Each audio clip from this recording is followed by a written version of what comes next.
Allah subhanahu wa ta'ala said in the Quran, say, surely my prayer and my sacrifice and my living and my dying are only for Allah, only for God. There is no partner for him, and that's what I am commanded to among those who are submitting to the commands of God or commands of Allah. Now this is the second night of Muharram, and this is the time when the Prophet's family, after his death, they were going towards a great sacrifice when they wanted to change the injustice to justice.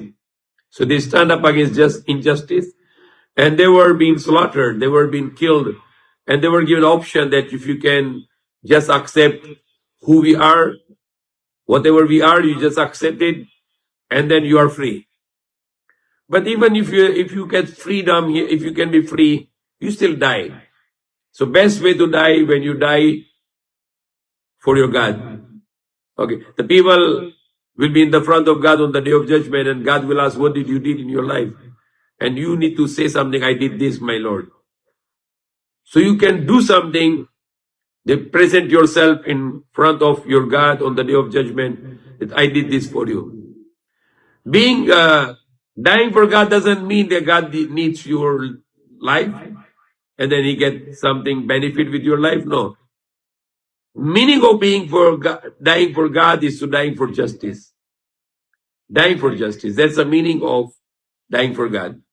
Not that some countries like America, they tell that you die for your country and you can kill other people for your country. That's not a good idea. Why you're going to kill someone for your country? And that's what's happening in the world today. One country say you kill other people's country because of your country, and they called it very good. Like example, the America can kill people. They according to the Constitution of America, they can even throw atom bomb on any country. Why? Because of national security. The national security allows them to bomb the nuclear bomb to any country in the world. So this idea of dying for other than God is always dangerous. When you say I die for God, then you believe that all the human beings are creation of God. They are all slaves of God. They are all created by God. And not just created by God, it is created by God through one father and one mother. Who is the father? Adam. And who is the mother? Eva. The Eve. Now in that perspective, all the human beings are brothers and sisters in humanity. So why the brothers and sisters will kill other brothers and sisters? When all the nations in the world are brothers and sisters, there is no fight anymore.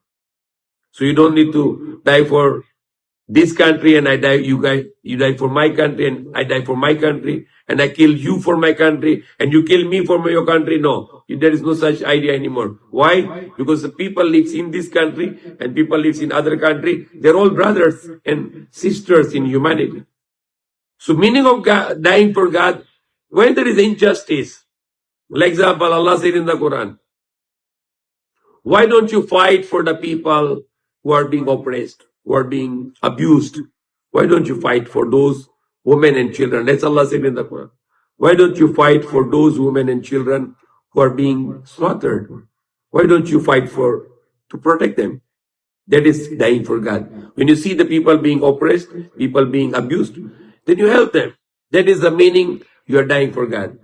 Okay. Now, that's why the Prophet's family, they were going against injustice rule. So that's why they were dying for God.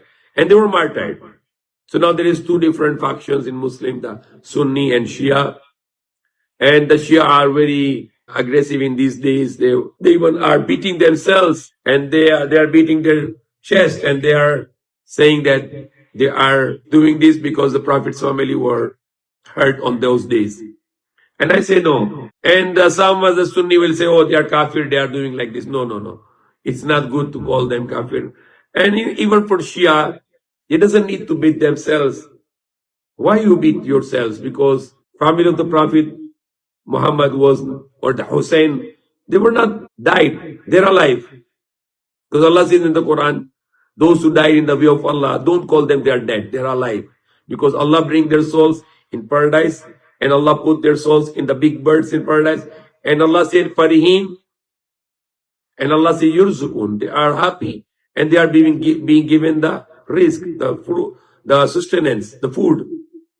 So those martyrs of Karbala, they are already in Jannah, in paradise.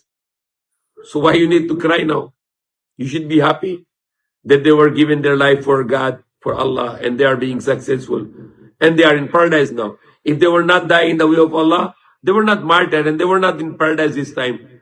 They will be in the grave, their dead bodies will be resurrected only on the day of judgment. Then they can go to paradise.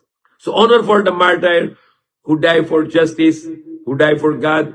He go to paradise, and he is living in paradise, even there is no day of judgment. So rather than to cry for them, cry for yourself. What happened to you? Are you going in paradise? Are you going to be die as a believer? And those who are calling the Shia as a kafir, they are very bad people. They are destroying the peace among the Muslims. Shias are Muslims. Sunnis are Muslims. Rather than to call yourself Sunni or Shia, call yourselves Muslims. So there will be no conflict. Call yourself Mu'min, the believers, or call yourself slaves of Allah, slaves of God. When the president of Iran, he came to Pakistan many years ago, I was listening him in the TV. And the anchor, media anchor asked him, I ask you a question he asked to the president of Iran. And he's Shia. He asked, I'm asking you a question, are you Shia or are you Sunni? And his name is President Mahmoud Ahmadinejad. He said, you asked me if I am Sunni or Shia. I ask you counter question. Was the Prophet Muhammad was Sunni or Shia? And then the host, he said, no, he was not Sunni, he was not Shia. He said, I'm the same. I'm not Sunni, I'm not Shia. So very good answer. And that is my saying, that's my teaching. Don't call yourself Sunni or Shia. Call I'm a Muslim. And every Muslim is my brother. So there will be no fighting among the Muslims. And we have to recognize this great story of Karbala, how they give sacrifice, how they fought against big army. And that is the reason that the Shia are repeating this story, and that the story is making very powerful. So they were able to stand against Israel. And the rest of the Sunni countries, they did nothing. But look at the Shia. They fought against Israel, and they give them a very hard time. And may Allah guide us, and may Allah forgive us.